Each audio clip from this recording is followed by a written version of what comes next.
All right, I had to video this. So this is gonna be ongoing. We got a ways to go yet, but here's the deal. Check this out, pretty cool, eh? Old square body. Fresh 406. AFR heads, mild hydraulic flat tappet cam.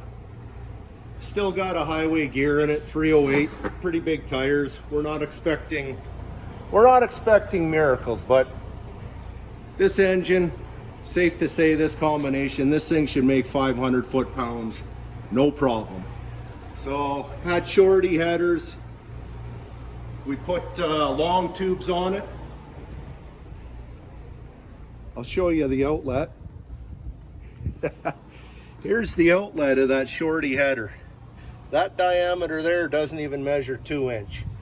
And then we go into 2.5 exhaust system, which is fine. No problem there. We're gonna get that short out. So, anyways, buddy of mine brought it over, started checking things out. Well, first started off,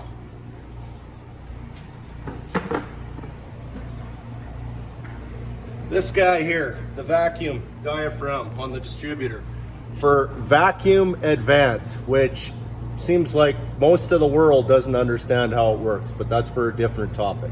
Anyways, I've changed it out. It's still not 100% the correct one. The best way is to use an adjustable one, because once you start playing with the parameters of the engine, you're going to have a different vacuum, and that's based how that works. So this engine produces pretty good vacuum at idle.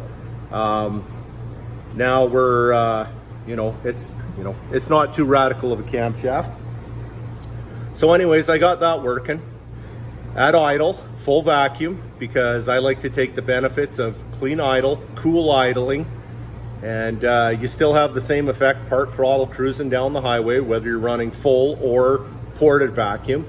And there's still arguments about those, but those who know run full manifold vacuum, and those that do it the other way, well, you're not saying you can't make your engine run good overall, whatever, and we're talking drivability, everything. Going to the tractor on the dyno, it has no effect either way. We don't even worry about vacuum because we're running full load, wide open throttle, which we have no vacuum going to that port anyways. So anyways, that's for a whole other topic. But what have I found so far? Okay, this carburetor, nice carb, 770. And no, it's not too big a carb. That's for another discussion too. Vacuum secondary.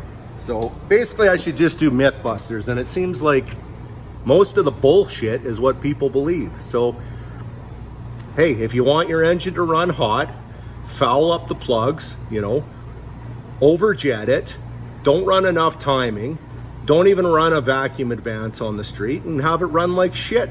And when you look at the tailpipes or the exhaust outlets, people will be think you're running a 3406. But if that old cat engine, if that's what you want, have at her. Anyways, another issue we found. So this has got a spacer plate on it. So I just started investigating because he's, the owner's saying this thing just doesn't seem to have the power. And it's like, how can a 406 with AFR heads? I mean, even a measly 327 with some old double humps and a 100-year-old cam will feel pretty decent. I mean, it'd be a slug in this weight of vehicle, but it would still be okay. But this thing should be, really good. So anyways, we come over here and I'm looking, I'm like, can't move it. We got no secondaries at all. She's locked down. Well, geez, I bet that's got a big effect on power.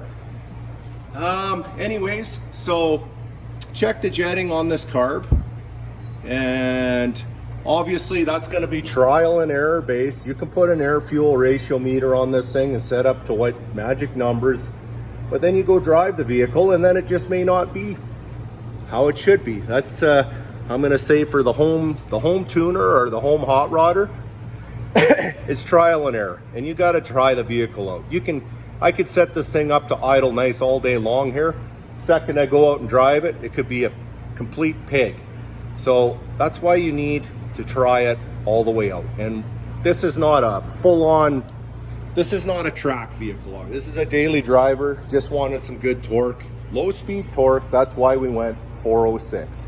I know somebody out there has a 283 that revs to 15,000 and makes 1,000,000 horsepower, but has nothing below 9,500.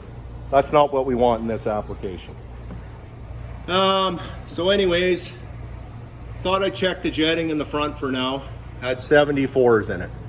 Well, at this altitude, running through this combination, through the exhaust, I know that that's too rich, and also the plugs we took out of it back that up too. So anyways, we've got a fresh set of plugs in it now. I changed the jetting. I've gone down to 70s in the primary just to try it. Got the timing was set at 40 degrees too, which to me is just a tad too much, even though he wasn't hearing any pinging. Yeah, so I've set it at 36.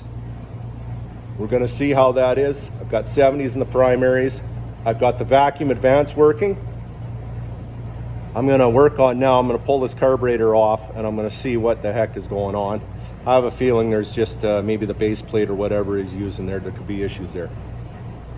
We'll get that all sorted out, and then we're gonna get the exhaust on this thing, and then we're gonna go for a road test. And I would say it's safe to say that even though this thing is grossly under-geared, I would expect this thing to be able to boil those tires right off. Anybody else who's dabbled with small block Chevys with any type of aftermarket aluminum head, I mean, even if this was a 350, I shouldn't say even, I mean a 350 is more than enough cubes to make a lot of, 450 horse on the street, no problem, and still be streetable. So this being a 383, 406, well, we know it's just gonna make more torque, more low speed torque, and that's what we want. So anyways, that's my rant for now. But check this out, pretty cool old square body, eh? They're really popular these days.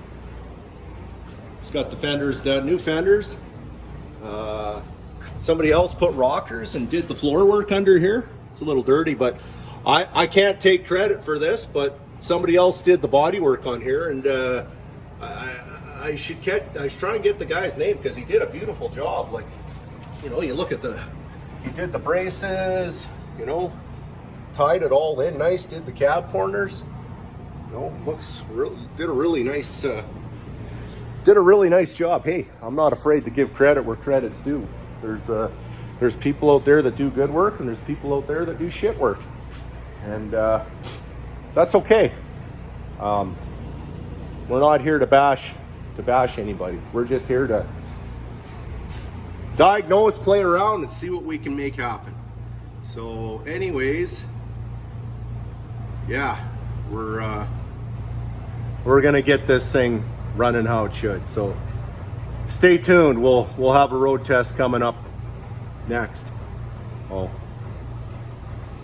62 is gone. Woo! Got my space back. All right, that's all I got for now. We got Canada Day coming up here. Hope everyone's enjoying the weekend. Beautiful weather. It's been hit and miss, but here we are. Thanks for watching. Subscribe, be patient. I only post here and there.